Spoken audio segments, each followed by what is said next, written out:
কি রান্না করবে? আজকে ফুলকপি ডাঁটা দিয়ে সর্ষে দিয়ে চচ্চড়ি করব। শীতকালে এটা খেতে খুব ভালো লাগে। এর মধ্যে ফুলকপির ডাঁটাগুলো এই যে ঝিরিঝিরি করে কেটে নিয়েছি, বেগুন কেটে নিয়েছি, একটু আলু, এই একইভাবে সব কেটে নিয়েছি। তার জন্য লাগছে সর্ষে। সর্ষেটাকে ভিজিয়ে রেখেছি, পুরো সর্ষে, কাঁচা লঙ্কা, নুন, হলুদ। এবার কড়াইটা বসিয়ে দিচ্ছি।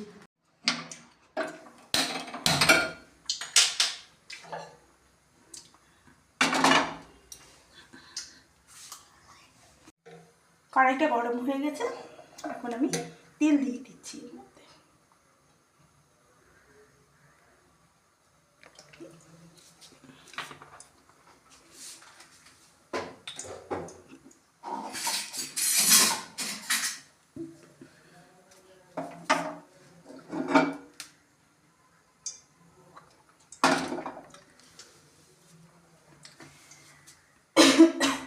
কড়াইটা আর একটু গরম হোক।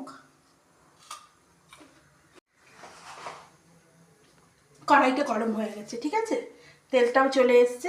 এবার আমি এর মধ্যে দিয়ে দেব কালো জিরে। এবার তার মধ্যে এই সবজিগুলো ছেড়ে দেব।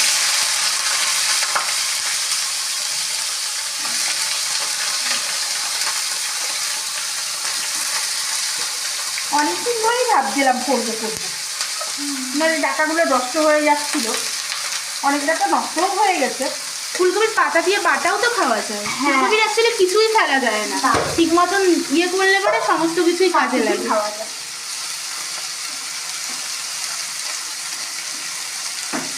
করবো, আমার মিক্সিটা ঠিক হয়ে গেলে পরেই আমি তারপরে বাটাটা করবো। আর এগুলো তো সব পুরোনো দিনের রান্না না। হ্যাঁ, এগুলো খেতে খুব দুর্দান্ত স্বাদ, খুব ভালো লাগে খেতে।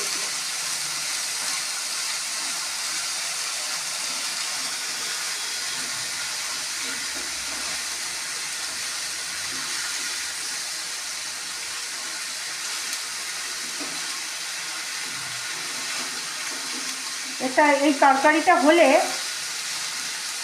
আর কিছুই লাগে না, এক থালা ভাত এমনিই খাওয়া যায়।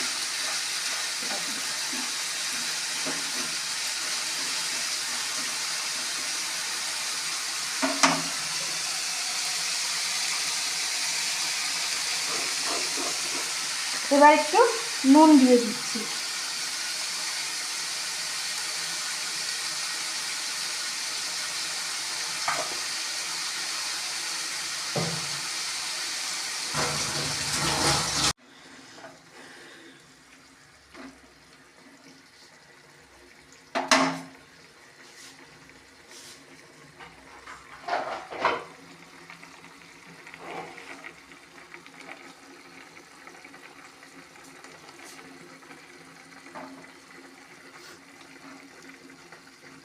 এই কালো লঙ্কাগুলোর কিন্তু খুব ঝাল, তাই না? ঝাল, এটা একটা সেন্টও আছে, এটা না ঘি ভাতের সাথে খুব ভালো লাগে। হ্যাঁ, এগুলোকে বলা হয় আকাশি লঙ্কা। এখনকার দিনে লঙ্কাগুলো তো কোনো ঝালই নেই, কিন্তু কালো লঙ্কাটা ঘির সাথে খেলে পরে হেভি লাগে, দারুণ লাগে, এই সেন্টার জন্যই ভালো লাগে লঙ্কাটা।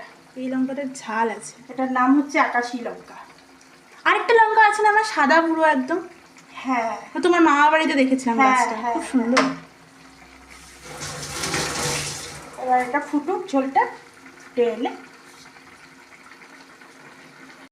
ঝোলটা প্রায় শুকিয়ে এসছে, আরো শুকাবে।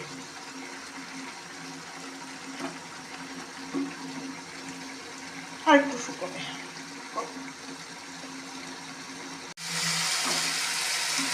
এটা কিন্তু হয়ে গেছে। হ্যাঁ, এবার সর্ষে বাটা তো, একটু কাঁচা লঙ্কা দিয়ে দিই, নামানোর আগে একটু কাঁচা লঙ্কা দিলে সেন্ট আসবে। আর একটু কাঁচা সর্ষের তেল দিয়ে দিচ্ছি।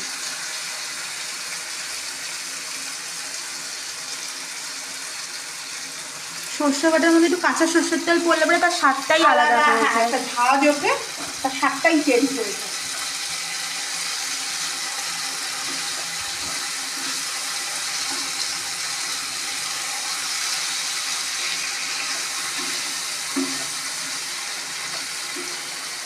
এবার এটা নামিয়ে নিচ্ছি।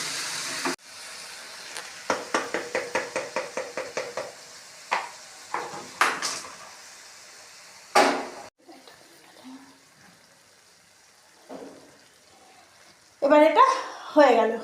তো বন্ধুরা একবার করে দেখবেন, এই শীতে খুব ভালো লাগে, এটা হলে আর মাছ মাংস কিছু লাগে না। তো আপনারা ভালো লাগলে লাইক, শেয়ার, কমেন্ট, সাবস্ক্রাইব অতি অবশ্যই করে দেবেন।